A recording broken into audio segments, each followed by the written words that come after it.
Hi, I'm Danielle The Clay Lady. Welcome to my studio on the Clay Ladies campus in Nashville, Tennessee. I want to show you a simple lid. Lids are one of the hardest things to learn as a student of clay. That's because it's very important that the base and the lid are the very same thickness so that they shrink the same and then they will still fit. You can work very hard to fit them at the wet stage by measuring or leather hard by trimming, but if they're not the same thickness, they will shrink differently and then they won't match. So I'm going to show you how to make a simple lid. A lot of lids are inverted bowls. You make a bowl, then you flip it over, and when you trim it smooth and add the lid. But I'm going to show you a lid that you can accomplish very quickly and easily. And then after I make the lid, then we'll learn how to do a simple flange.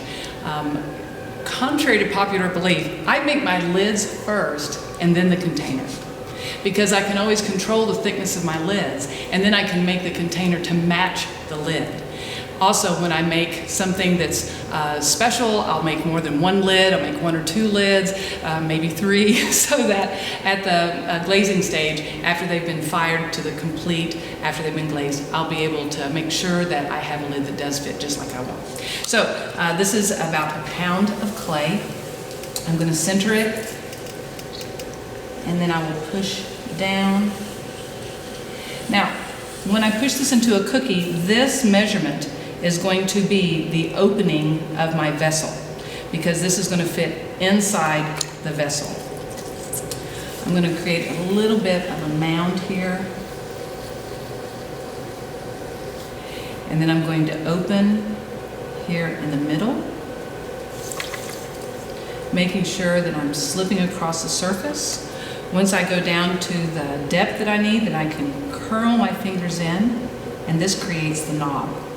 So I'm creating this lid right side up. If I throw this well, and I do well with creating the bottom, the thickness that I need, and I pull this out, and I don't leave a lot of clay here, I won't have to trim it. I'll be able just to clean it up here at this stage, a little bit of cleaning up with the leather hard without having to trim. So I'm going to clean this up in here. You can use your sponge, you can use my tool, creating the same thickness from the bottom to the top. And then I'm going to be able to bend this over. What I love about this simple lid is it'll fit several different kinds of vessels. This can fit on a flange. This can fit over a pot, so it can sit on top of the lid. Or if you have a pot where the top and the rim goes like this lid will fit somewhere in that and catch. Once I get my lid made and nice and clean, I can run my wire underneath. I like to keep it on a bat so that as this dries and becomes leather hard, the bottom's very clean, and so it's nice and flat. And if I have thrown this correctly, there will not be any trimming involved. Once I get my lid, let's measure it. I've got my calipers, and I know that the rim is about like that. So I've measured my calipers. And now I'm going to throw the vessel with the flange. Now the hardest part about having a pot with a flange is by the time you pull the pot and you get to the top, you've run out of clay. I've seen a lot of people who will pull a pot and then split the rim to create the flange. I'm going to show you a trick that I learned, actually from my first teacher, Lena Lucas, amazing potter in Nashville, Tennessee. So I'm remembering that first cookie of the lid was about this wide, so I know that my vessel is going to be about that wide. I would have had to create the lid wider if I was going to have a wider vessel. So let's open. I'm going to cut in,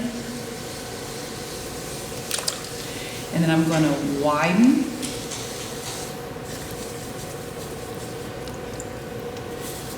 I've got a nice thick wall here.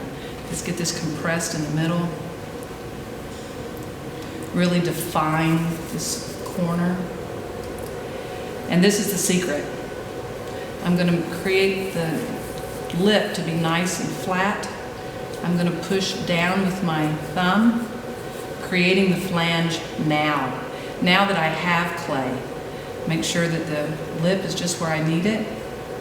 I can check to see if my lid's going to fit. Obviously that's too small. So I'm going to pull this out a little bit. And because I have enough clay here, I can pull this up, pull up to the flange, start at the bottom again. I'm going to pull up to the bottom of the flange. Maybe give me a little shape. And since I measured, I know that it's okay if I create more of a belly pot and get this really out. Still not quite right. But what I love about throwing the vessel after the lid is that I have all this clay, and so it's going to be very easy to manipulate the shape to fit the lid.